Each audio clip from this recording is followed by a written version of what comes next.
नमस्कार। क्या हो अगर धन कमाने, खर्च करने और उसे संभालने के वो सारे नियम जो हम आज तक सीखते आए हैं, वो अधूरे हों? आज हम धन प्रबंधन पर एक बहुत ही प्राचीन लेकिन आज भी उतना ही जरूरी नजरिया देखने वाले हैं, जो पूरी शंकराचार्य जी की शिक्षाओं पर आधारित है। और हो सकता है ये पैसे को लेकर आपकी सोच हमेशा के लिए बदल दे। जरा इस बात पर गौर कीजिए। ये सीधे सीधे हमारी आज की सोच को एक चुनौती है। हम अक्सर पैसे को, धन को ही सबसे कीमती चीज मानकर उसके पीछे भागते रहते हैं। लेकिन ये हमें याद दिलाता है कि हमारा ये जो मानव जीवन है ना, ये उससे कई ज्यादा दुर्लभ और कीमती है। तो चलिए इसी सोच को बुनियाद बनाकर आगे बढ़ते हैं। तो सबसे बड़ा सवाल तो यही उठता है कि क्या हजारों साल पहले लिखे गए ये ग्रंथ आज की इस डिजिटल इकोनॉमी में हमारी कोई मदद कर सकते हैं? आइए इस प्राचीन ज्ञान के खजाने में से आज के लिए कुछ मोती निकालने की कोशिश करते हैं। तो देखिए, हमारे इस सफर का रास्ता कुछ ऐसा रहेगा। सबसे पहले हम जानेंगे कि धन को लेकर वैदिक नजरिया है क्या। फिर हम समझेंगे कि पैसा कमाने के नैतिक नियम क्या हैं और उसे खर्च करने और दान देने का सही तरीका क्या बताया गया है। हम धोखाधड़ी से बचने के कुछ प्राचीन सूत्र भी देखेंगे और आखिर में इस बड़े दिलचस्प सवाल पर बात करेंगे कि क्या कंजूसी वाकई में कोई गुण है। तो चलिए सबसे पहले उस नींव को समझते हैं जिस पर धन की ये पूरी इमारत खड़ी है। यानी धन का वैदिक दृष्टिकोण क्या है और जीवन में इसका असली मकसद क्या है। अब ये जो सोच है ना, ये अपने आप में एक बहुत बड़ी बात है। वैदिक दर्शन में धन को मंजिल नहीं माना गया है, बल्कि एक गाड़ी की तरह देखा गया है। मतलब एक ऐसा साधन जिसका इस्तेमाल जीवन के बड़े लक्ष्यों, धर्म, अर्थ, काम और मोक्ष तक पहुंचने के लिए करना है। तो लक्ष्य पैसा इकट्ठा करना नहीं है, बल्कि उसका सही इस्तेमाल करना है। ठीक है, तो अगर धन सिर्फ एक साधन है, तो इस साधन को हासिल करने का यानी पैसा कमाने का सही तरीका क्या है? ये हिस्सा हमें बताता है कि धन कमाने के पीछे की नैतिकता और व्यापार के नियम क्या होने चाहिए। यहाँ पर कॉमर्स या वाणिज्य को जिस तरह से बताया गया है वो बड़ा दिलचस्प है।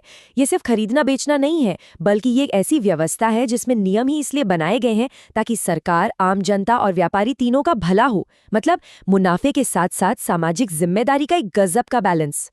और ये सिर्फ बातें नहीं थी, इसे लागू भी किया जाता था। सोचकर देखिए, व्यापारियों के लिए मुनाफे की एक सीमा तय थी। देश में बने सामान पर 5% और बाहर से आए सामान पर 10%। इसका सीधा मतलब था कि बाजार में कोई मनमानी कीमतें नहीं वसूल सकता था। ये एक तरह से कंज्यूमर प्रोटेक्शन का एक बहुत पुराना मॉडल था। और टैक्स लेने का सिद्धांत तो और भी गहरा था। कल्पना कीजिए, सरकार को एक माली की तरह काम करने को कहा गया है, जो बगीचे से सिर्फ पके हुए फल चुनता है, लेकिन पेड़ को कभी नुकसान नहीं पहुंचाता। मतलब टैक्स का मकसद सिर्फ सरकारी खजाना भरना नहीं था, बल्कि समाज को और खुशहाल बनाना था, ताकि भविष्य में और भी फल मिल सकें। तो हमने सही तरीके से धन कमा लिया, लेकिन कहानी यहाँ खत्म नहीं होती। वैदिक नजरिए के हिसाब से धन की असली कीमत कमाने में नहीं, बल्कि उसके सही इस्तेमाल में है। तो अब हम समझेंगे खर्च और दान का क्या महत्व है। यह एक बहुत सीधा और गहरा मैसेज है। धन एक नदी की तरह है, अगर बहता रहे तो जीवन देता है, लेकिन अगर उसे रोककर तिजोरी में बंद कर दिया जाए तो वो सड़ जाता है।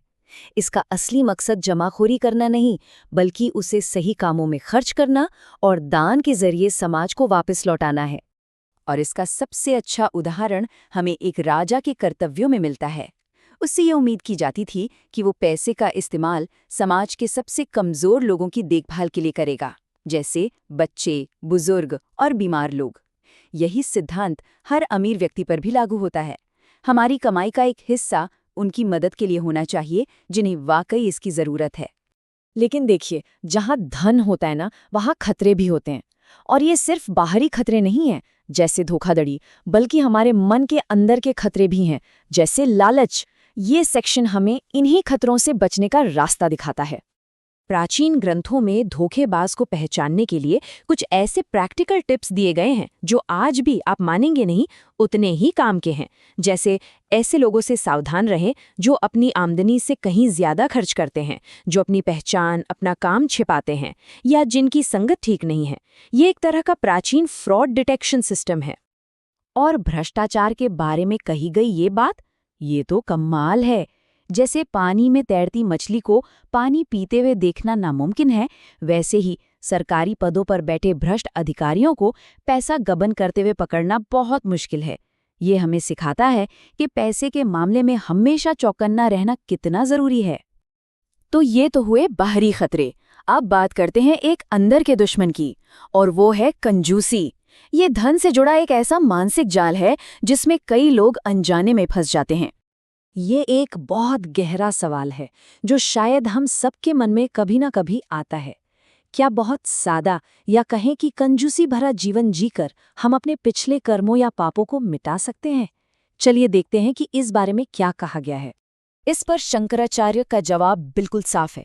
वे कहते हैं, कृपणा फल हेतवः। इसका मतलब है, जो लोग सिर्फ फल की इच्छा से यानी किसी लाभ की उम्मीद में धन को जोड़ते रहते हैं और उसे खर्च नहीं करते, वो असल में कृपण हैं, यानी मन के गरीब हैं। उनके पास भले ही धन हो पर मन में उदारता नहीं होती। तो मतलब यहाँ पर दो रास्ते बिल्कुल साफ हो जाते हैं। एक तरफ वो इंसान है जो अपने धन से जंजीरों की तरह बंधा हुआ है क्योंकि वो उसके परिणाम से जुड़ा है, और दूसरी तरफ वो है जो बस अपना कर्तव्य निभा रहा है बिना फल की चिंता किए। असली पुण्य का रास्ता दूसरा वाला है, बिना किसी स्वार्थ के अपना काम करना। तो इस पूरी चर्चा को अगर हम समेटें तो 4 आसान से नियम सामने आते हैं। पहला, ये समझे कि धन एक साधन है, मंजिल नहीं। दूसरा, इसे हमेशा नैतिक और सही तरीकों से कमाएं। तीसरा, इसका इस्तेमाल अपने साथ साथ समाज की भलाई के लिए भी करें। और चौथा, अपने मन को लालच और कंजूसी जैसे जाल से बचा कर रखें। तो आखिर में ये सवाल सबके लिए है, धन का असली मकसद क्या है? सिर्फ उसे तिजोरी में जमा करते जाना या फिर उसे एक नदी की तरह बहने देना ताकि वो दूसरों के जीवन में भी काम आ सके? इसका जवाब ही ये तय करेगा कि धन हमारे लिए एक बंधन बनता है या मुक्ति का साधन।